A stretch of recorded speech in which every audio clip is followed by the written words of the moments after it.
Welcome to Resonance, episode number 7, where we talk about bass, effects, and life things. This past weekend was gigless. No shows, no bass playing for like 4 days. The last day I played bass was Thursday of last week, and recording this podcast is today, Monday. Finally picked up my bass, and yeah, my fingers feel weak, extra slow, and just so weird, right? The feeling of not having played and then finally picking up the bass, and it's like you want to pick up and just go, and it's not quite there. But happy that we had a great trip. My wife did a half Ironman, and if you know what a half Ironman is, it's 70.3 miles of intense swimming, biking, and running.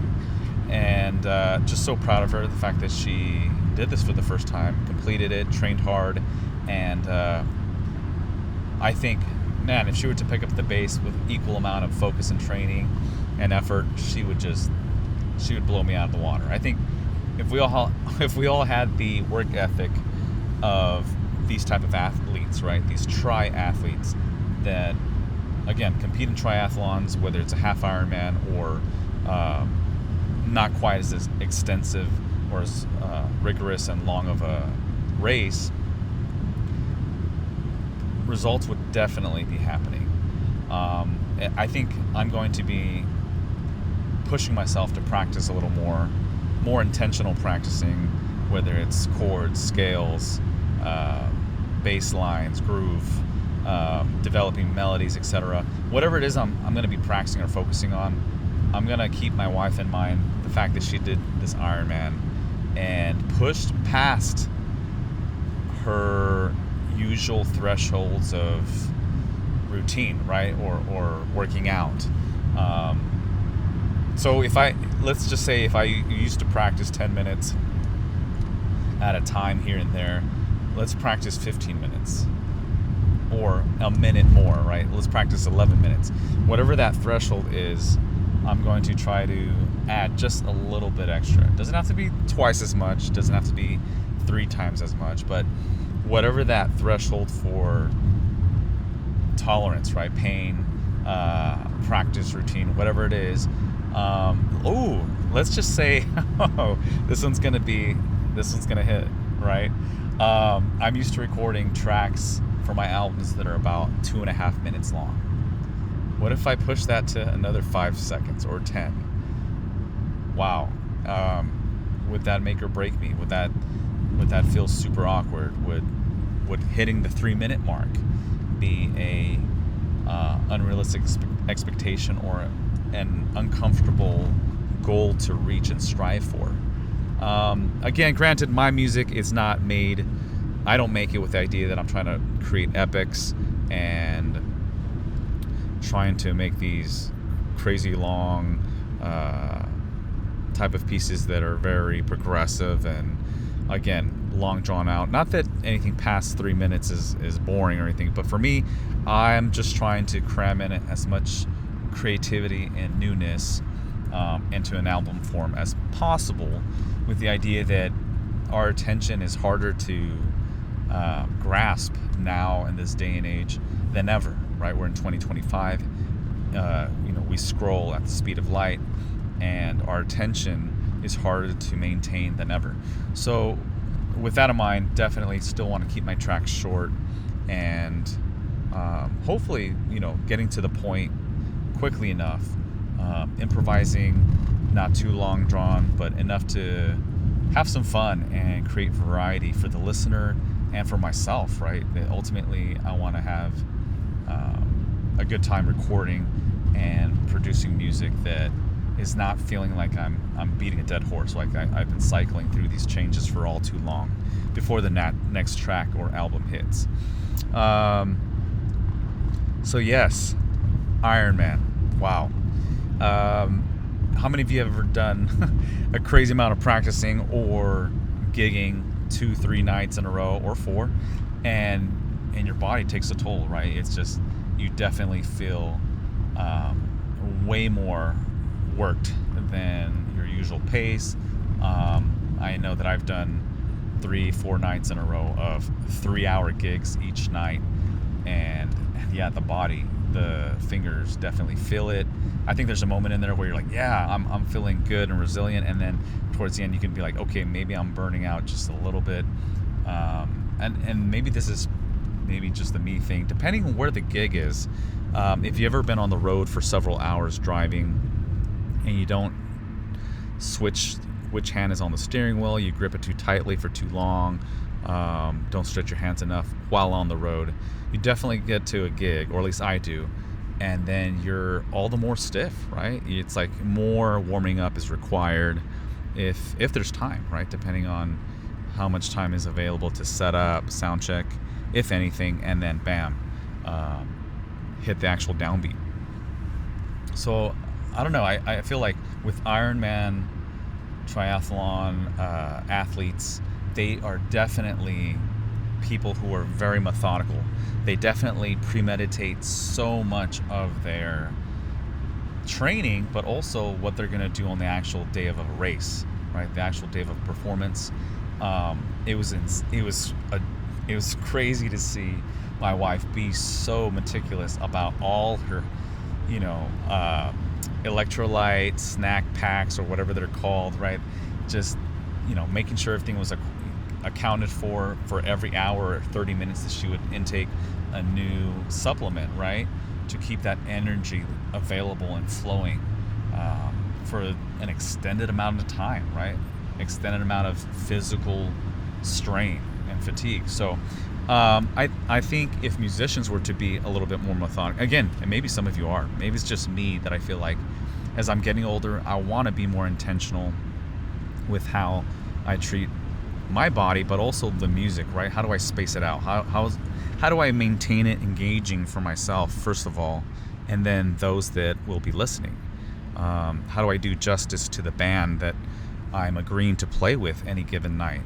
And again, I think playing bass for this amount of time over the years definitely have established enough a routine and kind of know like how much time I have to work up new tunes, or especially for my own music, right? How much time I have and need to dedicate in order to produce a new album at the quality that I feel is transparent.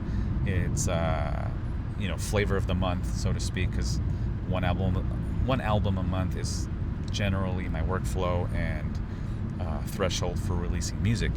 I really hope that this continues in 2026. I'm sure during the holidays it could be easier or harder depending on the family events and whatnot. But speaking of 2026, January 2026, I will be at NAMM the 22nd through the 24th. Super excited to see some familiar faces, try some new gear, but also to meet new people. I hope there's a way that I'm all the more, if not available, but like in a disposition to go ahead and just be like, hey, hi, I'm so and so, where are you from, what are you doing, what's your thing, right? That sounds negative, but like musically speaking, what are you about, like what's your scene, and just to have a good time meeting people. I think more than about the gear, I'm really going to try to be about the hang. It's going to be an interesting third time for me at NAMM, just with the idea that the very first time I had just been out of the hospital, and this was back in 2018. I had valley fever, and I went, and I was still very weak and nervous about how my body would hold up with just being at NAMM for a couple days. I did go with my family. I did go with my wife and my firstborn son, and so having that familiarity, right? My family there, support essentially for my wife, especially if I needed, just extra eyes on me, or hey, let's go grab food, let's do this together. I felt like more at ease being able to do that, and so it was a great experience. But again, I felt like I was limited by my body's lack of energy, lack of strength.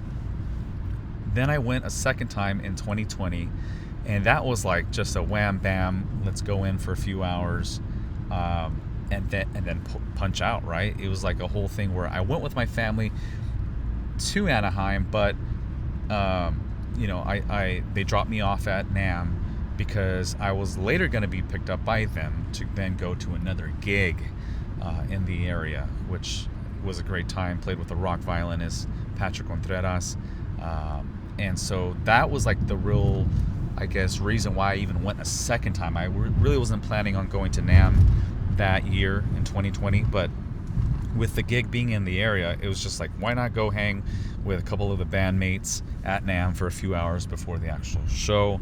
And so that was a cool thing. That was a cool way to kind of maximize time, the NAMM events, obviously, and then just keep the music propelled in a different fashion, right? Rather than just performing, it's like, hey, we went to just go watch, go hang and watch some cool gear and musicians and whatnot. So this next time around, I'm going in like I'm going in for the long haul. I'm going in deep. We're gonna go ahead and just me this time around. That's also gonna be interesting. I'm going by myself to NAMM for a few days. I will be there the 22nd, the 23rd, and the 24th.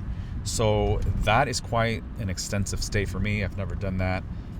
Got my room already booked up, and definitely eager to meet Samuel Martin from Brazil, who is the maker of my most current bass that I've been recording and playing, and very much so exclusively.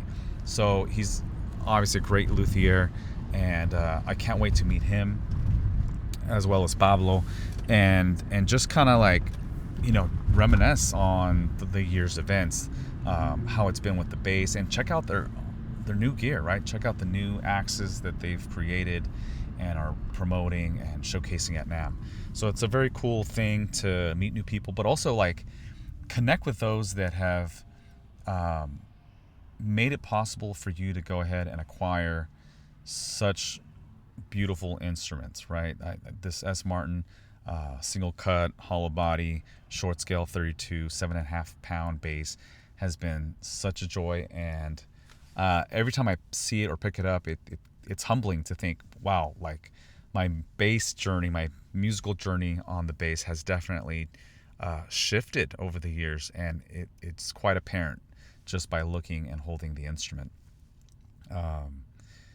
So yes, gonna definitely be, fanboying. I will be fanboying with Samuel and Pablo there at NAMM. I hope you guys go ahead and check out the S. Martin booth to see all their awesome instruments, and again, to get to know the guys there that are making the magic happen for some of us that are really drawn to these instruments. I would encourage anyone that's a bass player to check out a short scale instrument. I know that sometimes things that are new or different in specs can be a little daunting, or we might have a preconceived notion that the size of the instrument or certain specs may not be something that we will take to. I know I had that idea in mind, and even when I got my 35-inch scale basses, thinking, oh, I need this. There's some sort of hype about it. It's an inch longer than standard 34-inch scale bass. That was going to do something for me, and was not really taking into account the fact that my hands and fingers are not crazy big, or I would say suited best for that 35-inch scale bass. And finally, after my initial journey of recording original music at the beginning of the year, as I mentioned before, I quickly realized that experimenting with a short scale instrument may be something that would benefit me, benefit the music, and that would be novel, right? Something new and enjoyable. And so I decided to take, quote unquote, the risk of trying and really just pulling the trigger on a short scale instrument, right? I bought my 32-inch scale S. Martin bass, and I will say that it's one of the best decisions musically that I have ever made. I just encourage anybody, regardless of your hand size, depending on what musical exploration you may want to take, or make, definitely try a short scale bass to see how that may possibly encourage you to play differently. I don't want to say better, but maybe perhaps more comfortably. And sure, if there's some new abilities that can obviously be obtained because it is a short scale instrument, because you are able to reach point A or point B much more easily, then definitely give it a go. Give it a chance. At least try out the instrument at NAMM if you're going to be in the area. And hey, let me know your feedback, right? Let me know how you feel about it. I am currently on the road again, trying to squeeze in this podcast, episode 7.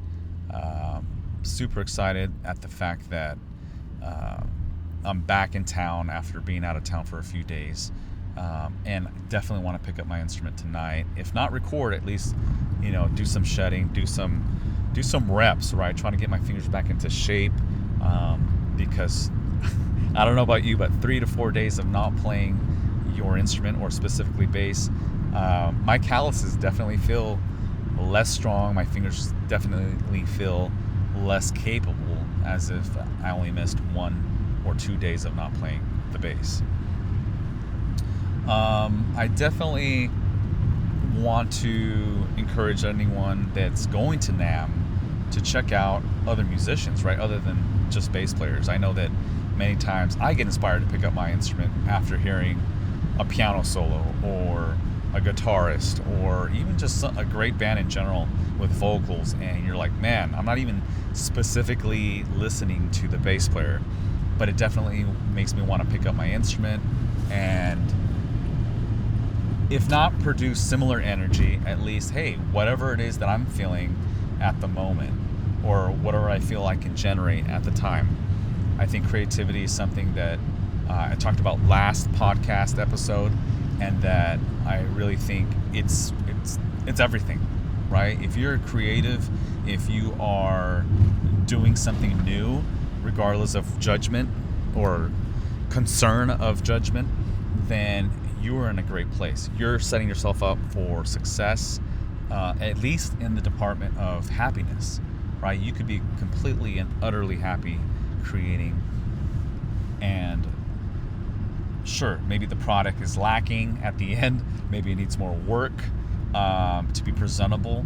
But again, I think many of us musicians have seen musicians perform, and have thought, wow, that band or that musician isn't all that great.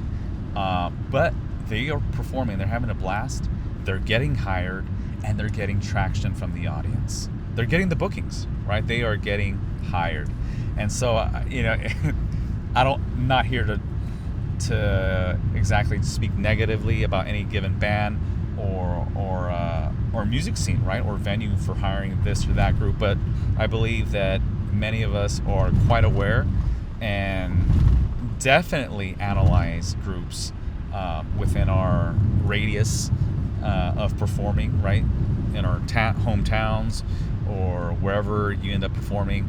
And when you see footage or you hear a live band, we can't help but kind of overanalyze certain things and say, yeah, that's a passable group, that's subpar, that is, oh, that band's killing. Maybe it's not negative at all. Maybe all the groups in your area are just killing, and there's no criticism really to be had. But I think for most of us, we definitely see that there are bands that are not quite as, let's just say, good, but also maybe capable as many other groups that we see frequent those same performing venues, right? Those same areas, those same live music areas. And when you see a lack of ability, but you see joy, let's focus on the positive. When you're able to see a group of musicians or a band perform and they're having a great time, even if they are not at, let's say, a higher level, I would say that we should all think back when we were first starting on our instruments, when we were younger musicians, and sure, maybe we were out of tune, we were very far off rhythmically, or balance, right? Maybe there was like no balance to our playing within the group, within our own sound, and we were having a great time, and we were still learning, and we're still learning today. And I think that regardless of how we feel about others' abilities, that we should encourage everyone to keep pushing forward, to learn more, to do more, and not say, "Hey, you're not capable enough. You're not good enough yet. So stop trying to do this, or don't perform live. Go do your homework." Blah blah blah. I don't think that's the way to go. Maybe it's the music educator side of me that is saying, "Hey, perform, have a great time, analyze, review, make adjustments, grow." And keep doing that over and over, regardless of what level you're at. Perform, have a great time, analyze, review, adjust, and perform yet again, right? Make a new and improved attempt at your craft, at your instrument, at your whatever music you are playing. Again, I don't think you have to be a music educator to have that mentality. I think as a parent, it's kind of needed, right? It should be inherent, because our kids come into this world not knowing anything, and we have to encourage them to take steps, new steps, never taken before steps. Everything is uncharted territory for them, and so if we can be there to guide them, scaffold, and encourage. I think the biggest thing is being encouraging, right? Being a good motivator. I did coach soccer for 8 years at the junior high where I work.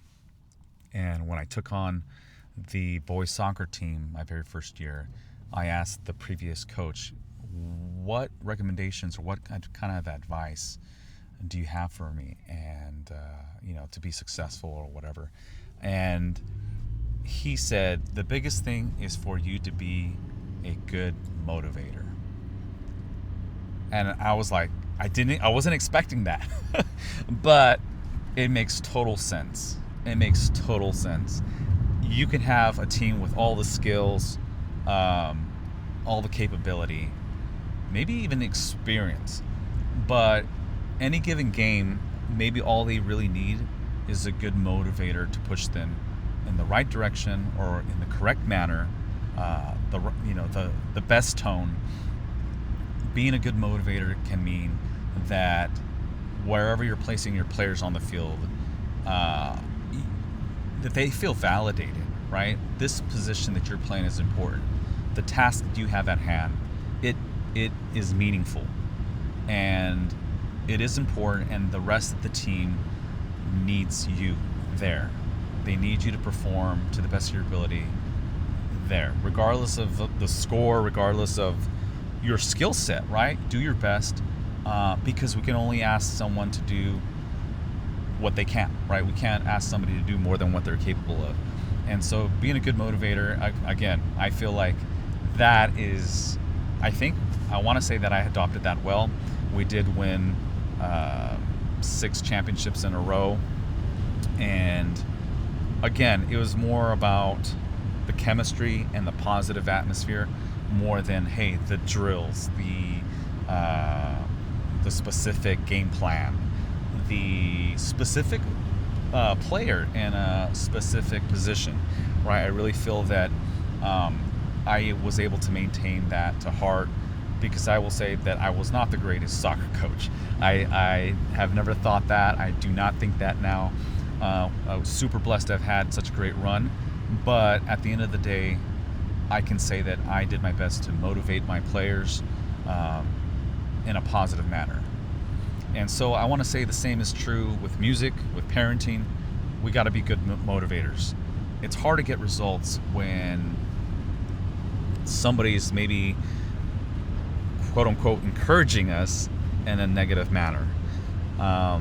It's harder to work under pressure for many of us. There's positive pressure, and then there's negative pressure. And if there's a way to stay positive and be a good motivator, chances are those of us, or those that are working under us or with us, are going to respond equally in a better manner, right? Equally positive. And again, maybe we lose the game. Again, maybe our performance on stage isn't perfect, but the overall experience will be more memorable. It will be a greater time, and that within itself will be more encouraging to the musician, the child, the soccer player, or any athlete to continue working on their craft, to continue looking forward to the next performance.